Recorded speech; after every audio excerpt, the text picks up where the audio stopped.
சிறப்பாக ஒருங்கிணைத்து தலைவர் எழுச்சி தமிழருடைய ஆணையை ஏற்று மாநாட்டு விளக்க பொதுக்கூட்டத்தை தமிழ்நாட்டிலேயே முந்திக்கொண்டு இங்கே சிறப்புற நடத்தி கொண்டிருக்கின்ற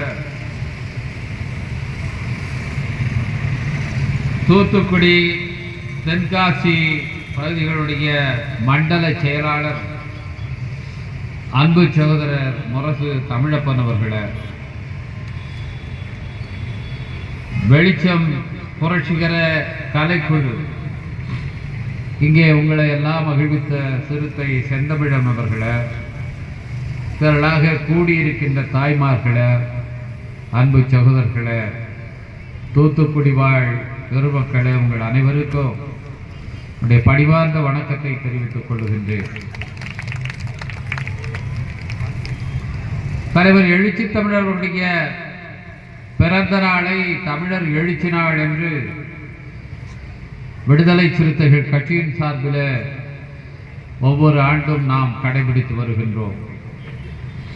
ஆகஸ்ட் மாதம் 17ஆம் நாள் விழுப்புரம் ஒருங்கிணைந்த மாவட்டங்களின் சார்பில்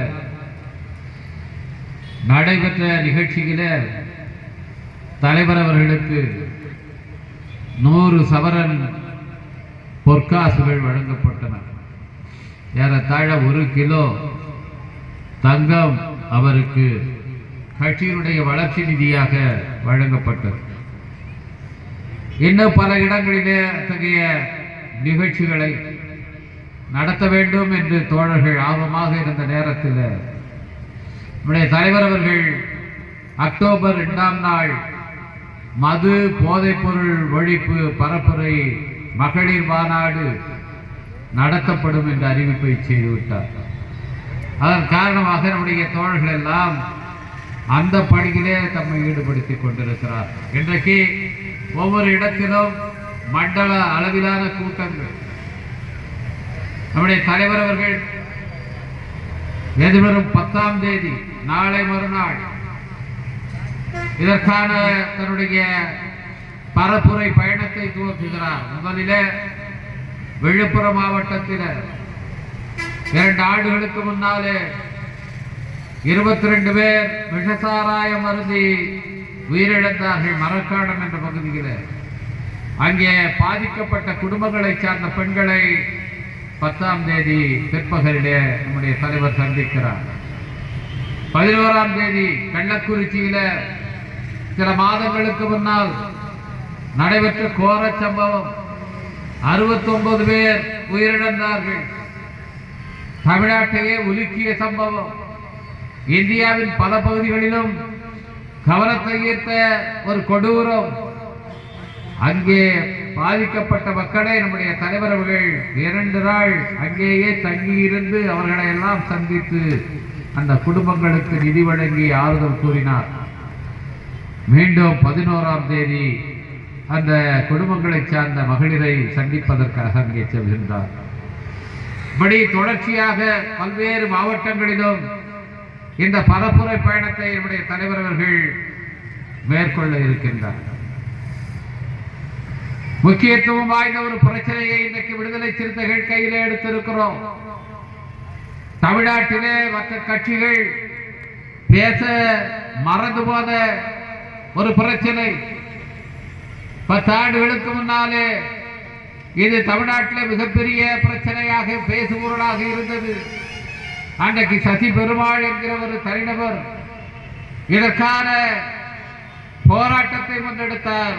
அந்த போராட்டத்திலே தன்னுடைய உயிரையே அர்ப்பணம் செய்தார்.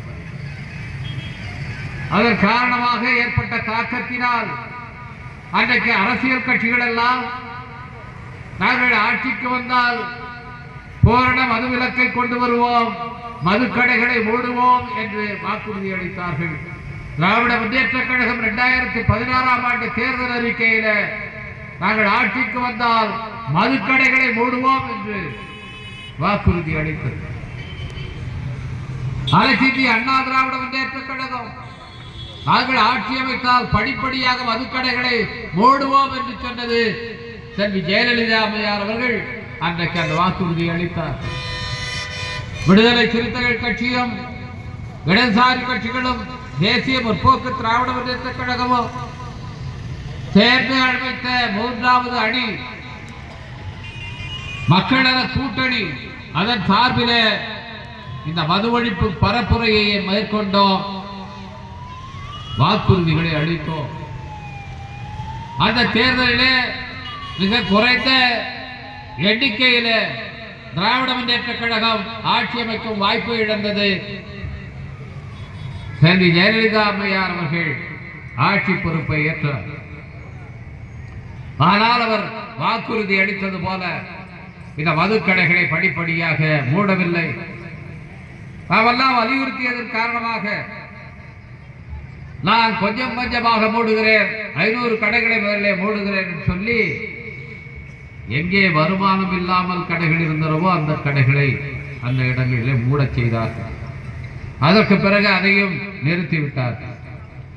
இன்னைக்கு மதுக்கடைகள் பெருகிக் கொண்டே இருக்கின்றன. மது விற்பனை, மது வியாபாரம் பெருகிக் கொண்டே இருக்கிறது. பல்லாயிரக்கணக்கான கோடி ரூபாய் இதனால் அரசுக்கு வருவாய் வருகிறது என்று சொல்லப்படுகிறது. அதனால் இதை மூடினால், இந்த கடைகளை மூடினால் வருவாய் பாதிக்கும். எனவே அது நடைமுறை சாத்தியம் இல்லை என்று ஆட்சியிலே இருக்கிறவர்கள் எல்லாம் கைவிரிக்கிற ஒரு நிலையை பார்ப்போம்.